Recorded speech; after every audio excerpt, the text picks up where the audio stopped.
You know what they say about revenge being a dish best served cold? Well, let me tell you about the time I served up the most satisfying meal of my entire life. I never imagined that watching my only son get married would end with the bride screaming at me to leave the very venue I'd paid for. But sometimes, life has a twisted sense of humor. "You're not welcome here," Emma snapped, her manicured finger jabbing through the air like a weapon. "You've caused enough trouble? Just go." The music and laughter died instantly, every guest turning to stare at me. I stood there, clutching my purse, the same purse that held the $50,000 check I'd written to cover this entire event. My son Ryan, my sweet boy, just stared down at his shoes. He wouldn't look at me, wouldn't say a word. I felt my throat close up. Don't cry. Don't let her win. I forced myself to walk through the rows of guests, pretending they weren't all watching me like I was some kind of spectacle. Something inside me cracked as I did it. I'd paid for everything, the dress, the flowers, the venue, and they were throwing me out like I was nothing. Sitting alone in my car in that dark parking lot, Emma's sharp, venomous voice kept echoing in my head. "You're not welcome here." But it wasn't her cruelty that hurt the most. It was Ryan, my son, standing there like a stranger, eyes downcast, too weak to defend me. My phone lit up in the cup holder, message after message appearing. "Why did you leave? Are you okay? Don't make a scene, Colleen." Not one message asking what they'd done to me. Nobody taking my side. A sob tried to escape, but I forced it back down. I refused to shed tears for any of them. Not tonight. Instead, I let the anger rise and crystallize inside me, cold and hard as steel. They'd mistaken my silence for weakness. They thought they could humiliate me and still enjoy the perfect celebration I'd funded. That delusion ended now. My hands shook as I unlocked my phone and found the wedding planner's contact. For a moment, my finger hovered over her name. Then I took a slow breath and hit call. The phone rang twice before her professional, crisp voice answered. "Hi, Colleen. I was just reviewing the final details for tomorrow." "I'm canceling everything," I replied without emotion. Dead silence stretched between us. "I'm sorry? Cancel it all. The venue, the vendors, the payments. I'm withdrawing. Colleen, the contracts are all in your name, but are you sure? This is very short notice. I'm certain. If I'm not invited to the wedding, then neither is my money." By the time I pulled into my driveway, the shaking had stopped. The anger had crystallized into something more precise. Resolution. They wanted me gone? Fine. But they'd soon learn that the dream they were chasing depended entirely on me. Sitting at my kitchen table, I opened the carefully organized wedding binder I'd prepared for Ryan and Emma. Each tab marked another testament to my generosity. Venue, catering, flowers, photography, music. They'd only provided wish lists and attitudes. Every invoice, every contract, every signature was mine. I picked up my phone and started dialing. "Hello, this is Colleen Meyer, the contract holder for the Myers-Whitaker wedding tomorrow." "Yes, of course. We're all set up, but I need to cancel." Effective immediately. Silence stretched on the other end. "Ma'am, are you certain there will be significant cancellation fees?" "That's not necessary," I replied. "I paid the deposits myself, and the contracts give me full authority." Another pause, then a careful response. "Understood. We'll process the termination." Next was the florist, then the caterer, then the photographer. I repeated the same conversation over and over, and with each call, I felt my posture straighten a little more. Piece by piece, the truth crystallized in my mind. Ryan and Emma hadn't wanted my help. They'd calculated it. That celebration wasn't theirs. It was my project, funded, planned, and sustained entirely by me. And if I wasn't invited, neither was my money. When I hung up after speaking with the band, a grim smile crossed my lips. Tomorrow, they'd wake up expecting a fairy tale day. Instead, there would be no flowers, no feast, no music, just the collapse of the illusion they'd built on my generosity. The house was completely silent, except for the soft clicking of my mouse as I scrolled through my inbox. I opened the PDF attachments one by one: venue agreements, catering paperwork, band contracts. Every page bore the same name. My name on every line. My address on every invoice. The realization cut like a blade. What they'd treasured all along wasn't me, but my money. I remembered Emma's promise from weeks ago. We swear we'll pay you back half once Ryan gets his promotion. The memory now seemed laughable, almost pitiful in its emptiness. I reopened the florist's contract, reading every line of fine print. Customer cancellation will result in forfeiture of deposit. But I was the customer, not Emma, not Ryan. A bitter satisfaction rose in me. They couldn't just pick up the phone and reverse what I'd done. Without my name, without my signature, they had nothing. The slam of a car door outside jolted me from my focus. I pulled the curtain aside with 2 fingers. Ryan's car. My chest tightened as I watched him stride toward the porch. I hadn't seen him walk with such urgency in years. A hard knock rattled the door. "Mom, open up. We need to talk." I stayed where I was. Another knock, harder this time. "Mom, I know you're in there." My hands clasped together in my lap. Let him sweat. Let him wonder if I'd answer. He'd lost the right to demand anything from me. After a pause, his voice came again, louder but muffled by the door. "You can't do this. This is our wedding." The corner of my mouth lifted in a thin, cold smile. No, Ryan. It never was. Eventually, the knocking stopped, but I didn't move. My heart pounded so hard I thought it might crack my ribs. Still, I held my position, eyes fixed on the blinking cursor on the screen in front of me. For 3 decades, I'd been the one who fixed everything. The peacekeeper, the check writer, the one who swallowed her dignity to keep the peace. That role was over. The silence outside stretched endlessly. When I looked through the curtain again, Ryan's car was gone. Later, my phone buzzed violently on the table. Ryan. 6. 13 p.m. Why aren't you answering? Ryan, 6. 13 p.m. What the hell is going on? Ryan, 6. 14 p.m. You're ruining our lives. That last one made me laugh. The sound was dry and hollow, echoing like it came from someone else. The phone kept buzzing until, against every instinct, I finally answered. "Mom, what the hell are you doing?" Ryan's voice shook with anger. "You can't cancel the wedding. Everyone's expecting it. Stop this."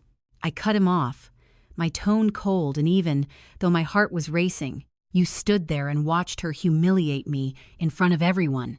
"I didn't want to make a scene," he protested. "Oh, but Emma making one was fine." Silence stretched before he finally said, "Mom, please."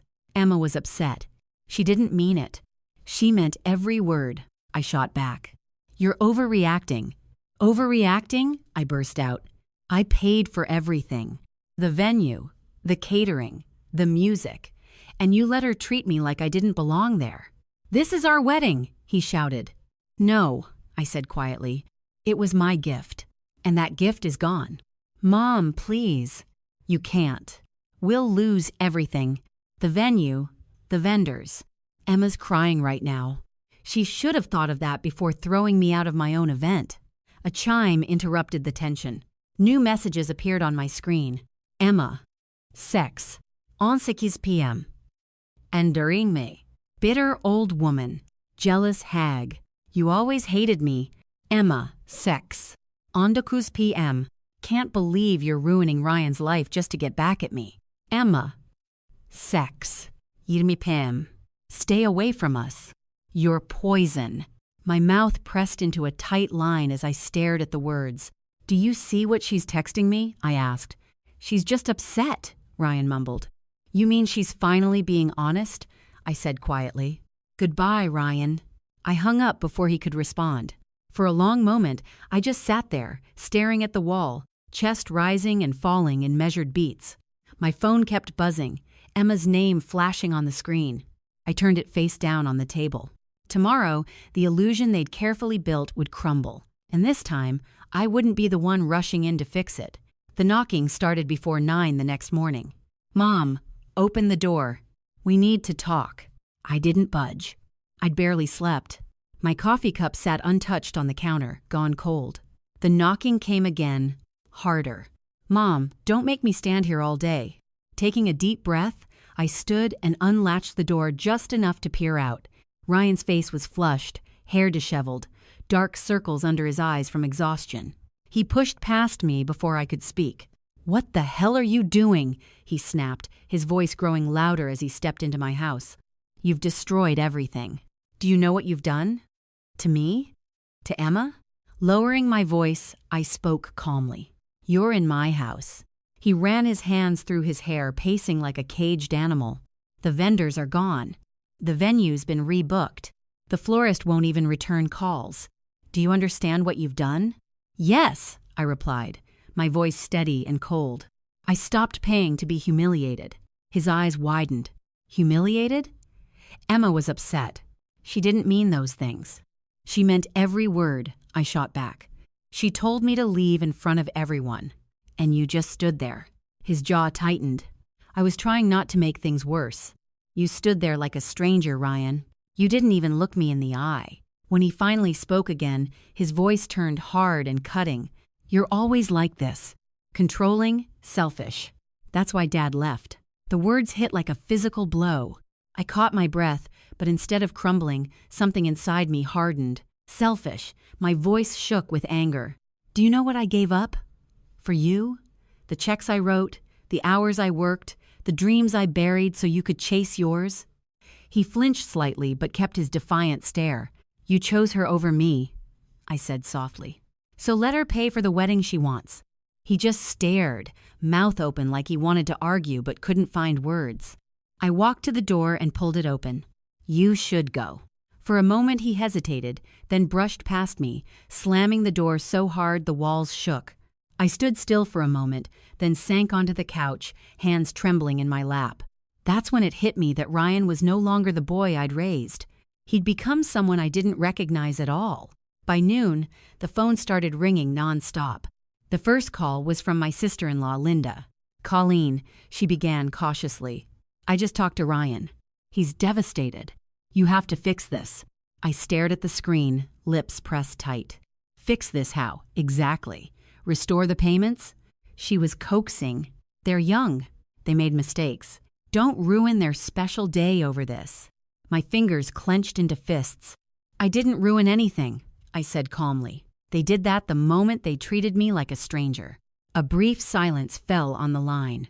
"Colleen, you've always been strong-willed." Maybe Emma felt threatened. Threatened? My laugh was sharp. I funded her entire dream wedding from start to finish. "Look," Linda hid, "don't let pride tear the family apart. Be the bigger person." I hung up without another word. 5 minutes later, the phone rang again. A number I didn't recognize. Against my better judgment, I answered. "Colleen." The sound of that voice made me sick. "Mark," I said flatly. "My ex-husband, Ryan's father." "Ryan called me," he began. "He sounds terrible. I don't know what happened at the rehearsal, but everything's been canceled. This is too much." "Too much?" My voice rose despite my efforts to stay calm. "Mark, where were you when Emma screamed at me in front of 50 people while our son stood there doing nothing?" "Don't make this about old stuff," he snapped. "Now's not the time. Let them have their day. Be the bigger person." There it was again. Just another way of saying keep paying and shut up. "Colleen, don't be dramatic." "Goodbye, Mark." I hung up before he could finish and turned toward the window. My reflection stared back. Pale, exhausted, unrecognizable. So that was the truth. I was no longer part of the family. I was a walking checkbook. The thought didn't devastate me like I'd imagined. Instead, it settled deep inside me, thick and cold. They'd mistaken love for weakness, but soon they'd learn that even love has its breaking point. I can't say exactly when the tears started or when they stopped. I just remember sitting in the dim light of my kitchen, holding a cup of cold tea, watching time slip by like sand through fingers. The pain came in waves. I grieved for Ryan and Emma, but also mourned every year I'd endured, bent, and bled for people who saw me as disposable. The phone buzzed again.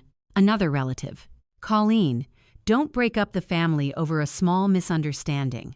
I silenced it without a word. Between the silence and the ache, an image surfaced. My own wedding day. I was 23, wearing a lace dress that cost more than our first car. That morning, my mother-in-law pulled me aside and whispered, "Remember, sweet women make the best wives. Don't cause trouble." I'd smiled then, nodded obediently, swallowing every emotion that rose in my chest. But now, decades later, alone in my kitchen, I finally understood. Silence wasn't the same as weakness. I wasn't the type of woman to martyr herself for others' comfort. That version of me was gone. In her place was a strange quiet, heavier than exhaustion but sharper than sadness. I stood, carried my untouched tea to the sink, and wiped the tears from my cheeks. Enough. No more crying. No more begging for scraps of affection or respect. If Ryan and Emma thought they could humiliate me and still have a dream wedding built on my money, they were dead wrong. The next morning, I made an appointment with Margaret Chen. She'd been my lawyer for years, sharp, discreet, and solid as granite. Sitting across from her in her bright office, I felt my stomach knot. "Colleen," she said gently, folding her hands, "you look tired. Tell me what's happening." So I did. I told her everything. The scene at the rehearsal dinner, Emma's public outburst, Ryan's silence, every detail of the wedding I'd funded, and how I'd canceled every contract one by one.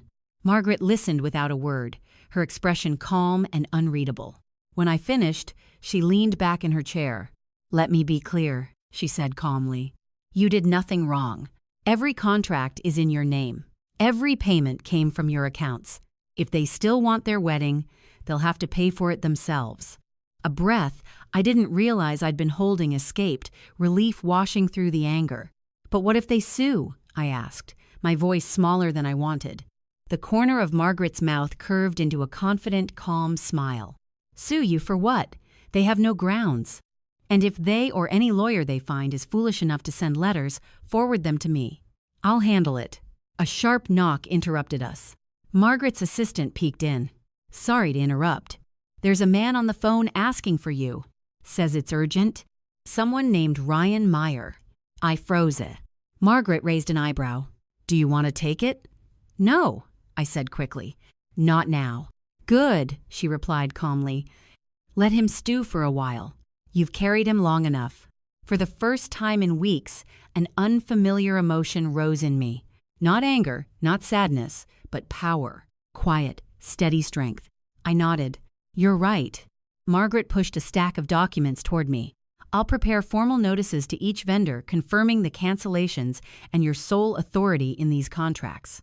If Ryan or Emma show up here, they'll have to go through me, not you." When I signed, my hand stayed steady. Let them scream. Let them rage. I was no longer their ATM. When I got home, my phone was buzzing constantly. At first, I ignored them, but the notifications kept multiplying. Facebook, Instagram, messages from people I hadn't contacted in years. My stomach knotted as I opened Facebook. At the top of my feed was Emma's face, eyes red and glistening, hair perfectly styled, holding a crumpled tissue. Above the video was the caption, "Never thought my future mother-in-law would destroy our wedding out of jealousy and spite. My heart is broken." I clicked play. "She canceled everything," Emma sobbed into the camera. "The venue, the flowers, the food. She even threatened our vendors. After everything we've done for her, she's trying to ruin the happiest day of our lives." Her voice trembled like it had been rehearsed. "We didn't want to share this publicly," she sniffled, "but she's given us no choice. Please pray for us as we try to rebuild what she destroyed." Below the video, comments were already flooding in. "What kind of mother does that? Cut her off. She sounds toxic. Sorry, Emma. Stay strong."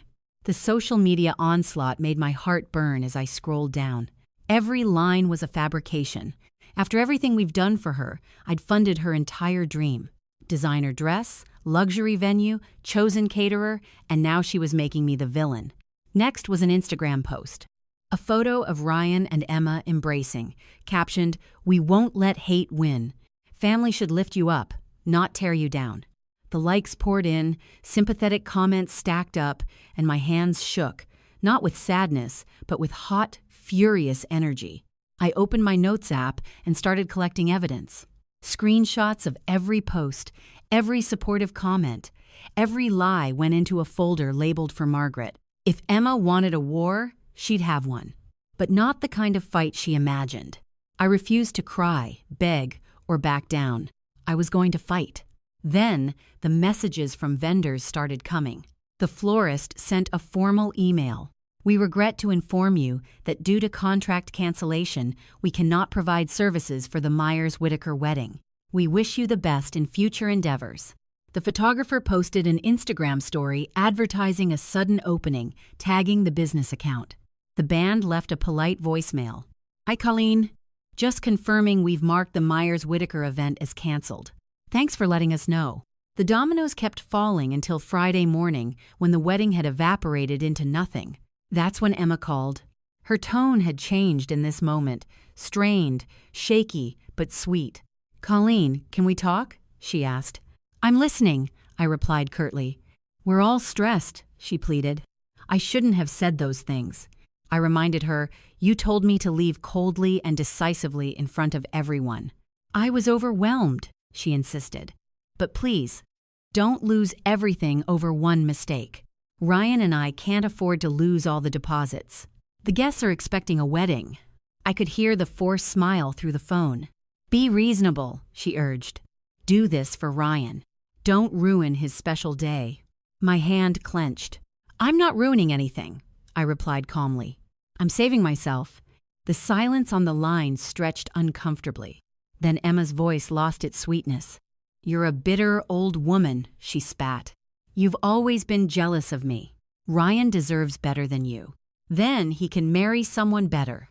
I hung up before she could respond. The phone rang again almost immediately. This time it was Ryan, but I let it go to voicemail. While I was cleaning up my desk, organizing unread messages, one subject line stopped me cold. Final payment confirmation. Maldives honeymoon package. At first I thought it was spam. Then I saw the sender. Colleen. My stomach dropped. I opened it. Thank you for booking your 14-night stay at the Maldives overwater villa with private butler service. The fee has been charged to your American Express card ending in 3,921. My card.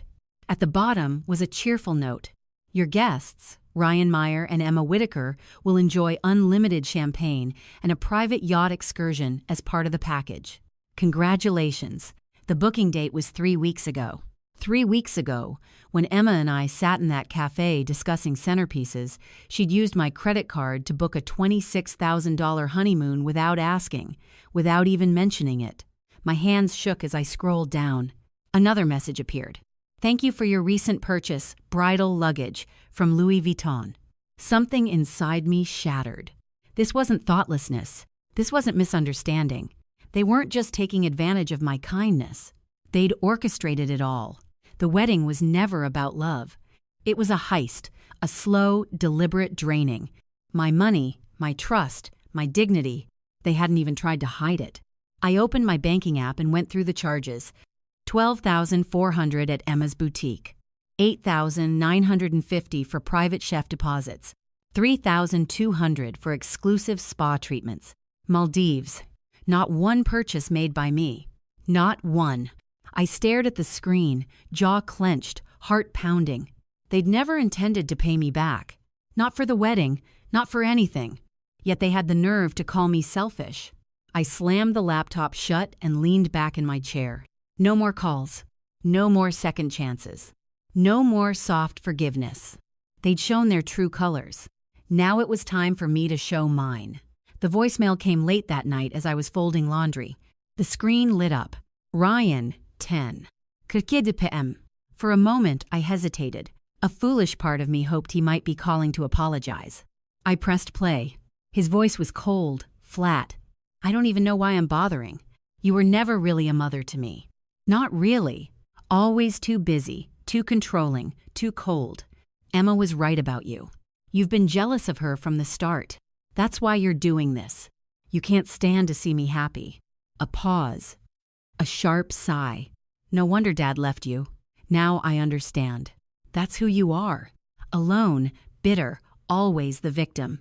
And now you've destroyed the one good thing in my life. Then the line went dead. I stared at the phone, the silence pressing down on me like a weight. No tears came. Not this time.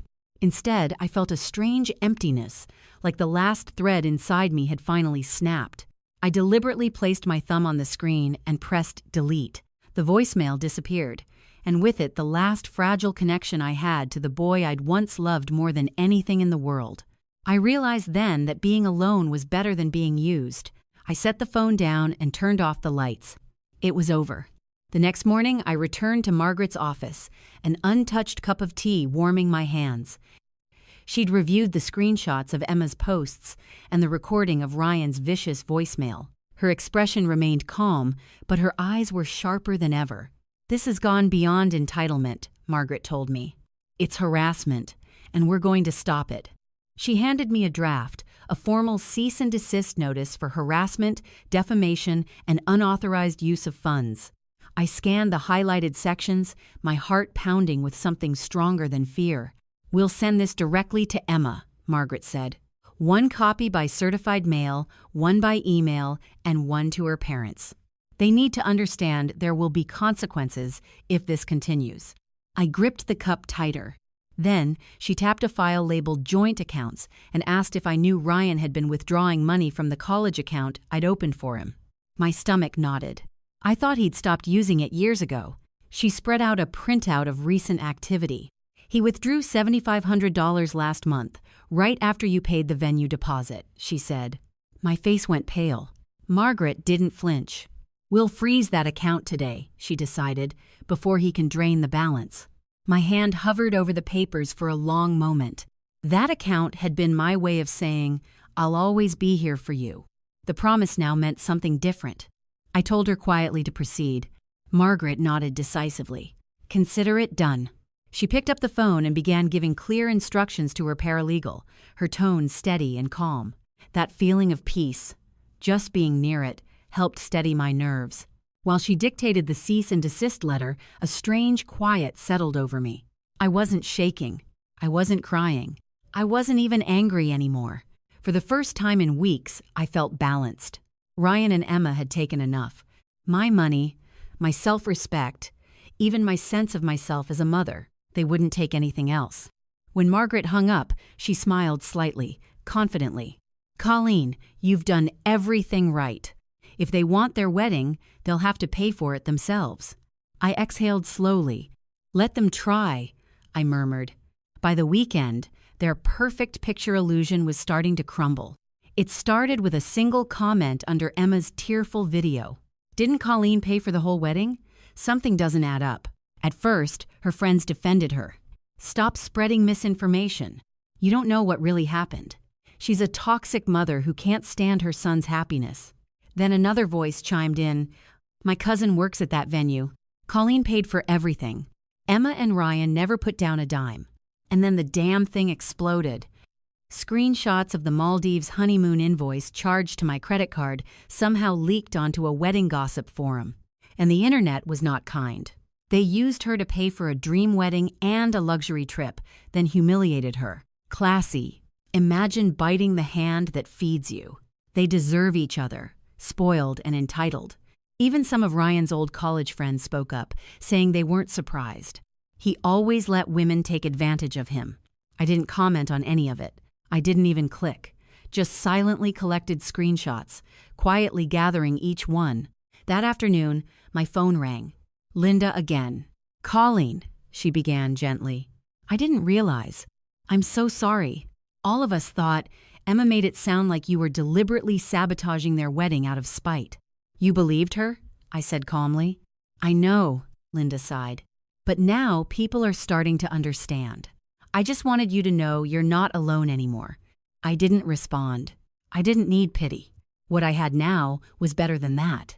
Clarity. For years, I'd let people keep taking, convincing myself that keeping peace was worth the price. But peace bought with silence isn't real peace. It's surrender.